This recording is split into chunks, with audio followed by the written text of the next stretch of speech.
যে আমরা আল্লাহ তাআলাকে ঘুরতে ঘুরতে এই পরিমাণ করেছি যে আমি দিনের পর দিন যাই, রাতের পর রাত যাই, সপ্তাহ পর সপ্তাহ যাই, মাসের পর মাস যাই, আমি হতভাগা আমার কপালকে আল্লাহ তাআলার দরবারে একটি বারের জন্য সিজদা দেয় না, একটি বারের জন্য কি করি না, সিজদা দেয় না। আপনারা কেউ কি চান যে কঠিন বিপদের সময় আল্লাহ তাআলা আমাদেরকে ভুলে যান? কেউ কি চান এটা? কথা বলবেন সবাই। আমরা কেউ কি চাই যে আল্লাহ তাআলা আমাদের ভুলে যান? এটা কি আমরা কেউ চাই? কিন্তু আমি তো আল্লাহ তাআলাকে ভুলে গেছি। একটা উদাহরণ দিই, দুনিয়াতে মনে করেন আপনি কঠিন একটা বিপদে পড়ছেন, ওই বিপদ থেকে উদ্ধার করতে পারবে একমাত্র আপনার জন্মদাতা বাবাই। আপনার জন্মদাতা কি?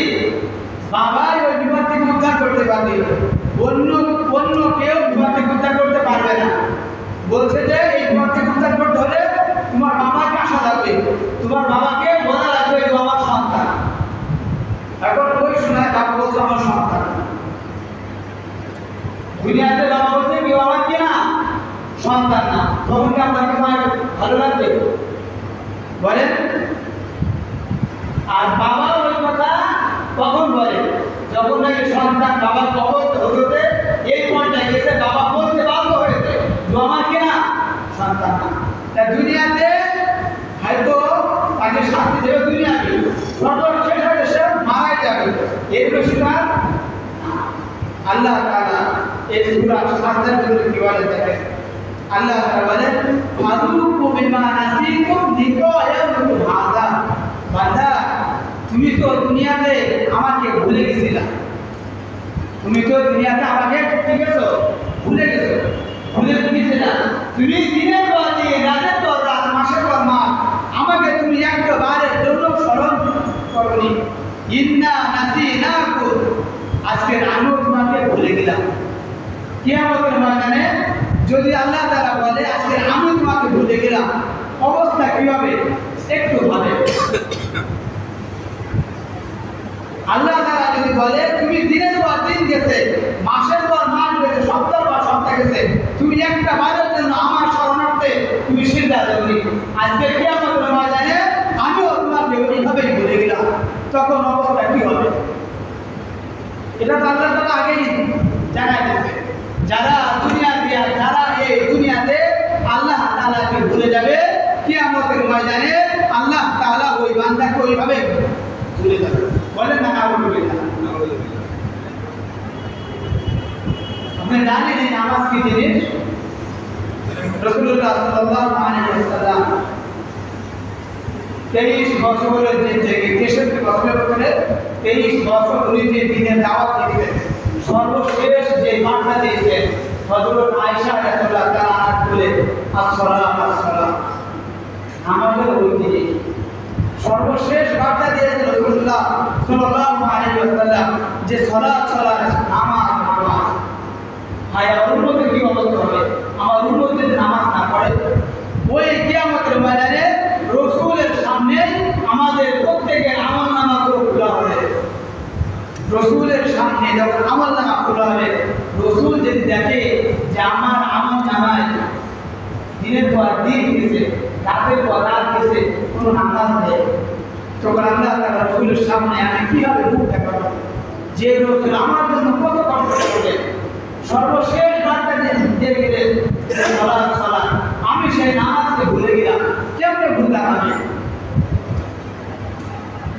আজকে আমি নামাজ পড়ে আজান দিল, আমি কানে শুনলাম, আসিনি মসজিদে, কেউ ডাকলেও আসেনি। আমি তার সাথে ঘুরি, যে বন্ধু আছে সেই বন্ধু নামাজ পড়ে না, আমি তার সাথে ঘুরি, যার সাথে আমি বেড়াই সেই সাথী, সে সাথেও নামাজ পড়ে না। কিয়ামতের ময়দানে একসাথে আমার সাথে বলবে এ আলাইকানি লামাত্তাকি ফুলান ফালিলা, আমুল কামনা বেরোবে, আর বলবে হায় আফসোস, আজকে যদি আমি অমুককে বন্ধুর রূপে গ্রহণ না করতাম তাহলে কতই না ভালো হতো। আমি তার সাথে বেড়াই, সেও নামাজ পড়ে না।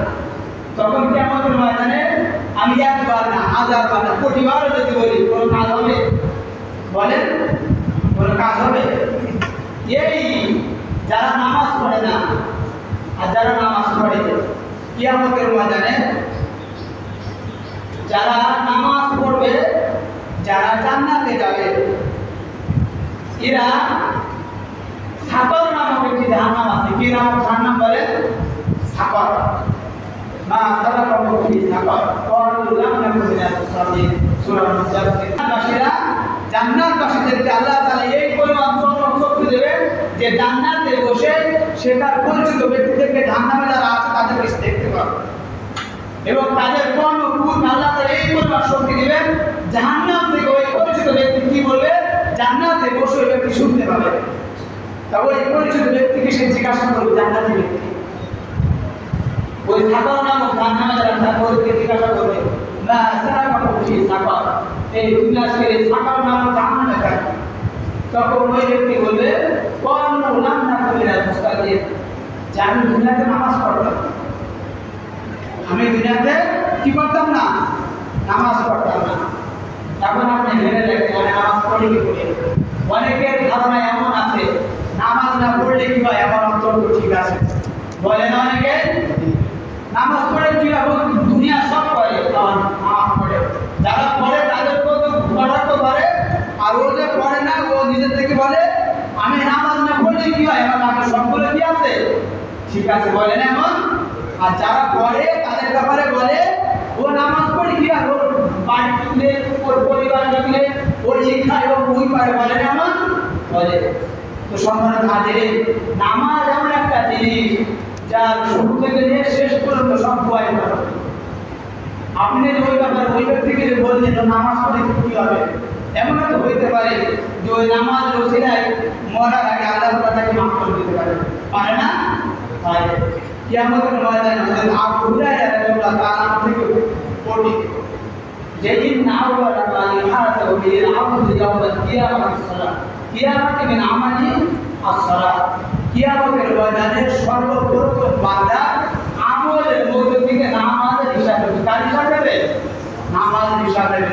যারা বলে নামাজ না পড়লে কি হবে, আমার বাকি সবগুলো ঠিক আছে, তাদের জন্য কথা ভাই সালাত যদি নামাজ ঠিক থাকে ফাকাদ আফলাহা ওয়া আনজাহা, তাহলে সে সফলকাম, সে মুক্তি হয়ে যাবে। আর ওই ফাসাদাত, আর নামাজ যদি যার ত্রুটি বিচ্যুতি হবে, যে ব্যক্তি নামাজ পড়বে না ফাকাদ ওয়াবা ওয়া খাসিরা, সে হয়ে যাবে ক্ষতি হতভাগা। এবার আপনারা বা যারা বলেন যে নামাজ না পড়লে কি হবে তারা একটু ভাবেন। কিয়ামতের ময়দানে আমি নামাজ পড়িনি, সর্বপ্রথম আমার যখন নামাজের হিসাব হবে তখন অবস্থা কি হবে বলেন? আজকে আমি যুবক, আমি নামাজ পড়িনি, সূরা হুজুরাতের ভিতরে আছে যে যুবকের যৌবন দান করা এটা হলো আল্লাহ তাআলার একটি পরীক্ষা। অনেক যুবক যৌবনে আসার আগে আল্লাহ তাআলা তাকে মৃত্যু দিয়েছে, দেয় নাই? বলছেন আসলে এটা শিশুদের ইসলাম আছে না? আল্লাহ তাআলা যৌবন দিয়ে পরীক্ষা করে, আমি তোমাকে যৌবন দিলাম পরীক্ষা করার জন্য, দেখবি তুমি ওই যৌবন পেয়ে তুমি আমার ইবাদত করো কিনা। যৌবন বয়সে ইবাদত করা, বীরতা বয়সে ইবাদত করা মানে আমাকে আল্লাহ তাআলা যৌবন দিল পরীক্ষা করার জন্য, আর আমি ওই যৌবন দিয়ে পরীক্ষা ফেল করবে একবার কি বলা যায় একেবারে ফেল, আসি না নামাজ পড়ে আজান শুনেও না শোনার ভাঙবে। আপনি একজন মসজিদে আসেন না, আপনাদেরকে কেমনে বলবো? একজন ইমাম সাহেব কেমনে বলবে যে সে নামাজ পড়তো? আপনি একজন আসেন না, আপনি সপ্তাহে একদিন আসেন, শুধু কি নামাজ কি একদিন পড়ো? আজকে আমি যেই কাজ করছি এমন একটা যুগ আসবে আমাদের বাচ্চারা মনে করবে যে মনে হয় নামাজ সপ্তাহে একদিনই পড়া লাগবে।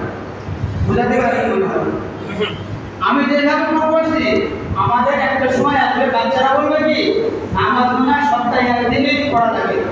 হঠাৎ যখন সপ্তাহের মাঝখানে যখন একদিন মানুষ যখন অনেক হবে তখন বাচ্চারা দেখেন বরাবরই করবে আজকে মনে হয় শুক্রবার, বলে না?